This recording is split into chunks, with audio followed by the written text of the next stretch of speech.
เจอเห็ดโคนครับหมาแต่เช้าครับอืม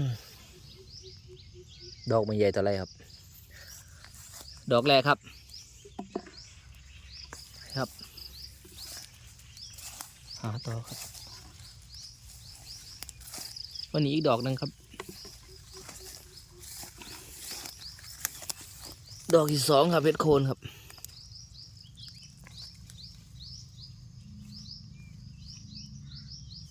ไปครับเห็ดก็ออกยุ่งกับหลายครับเขาปลาหาเห็ดเต็มครับ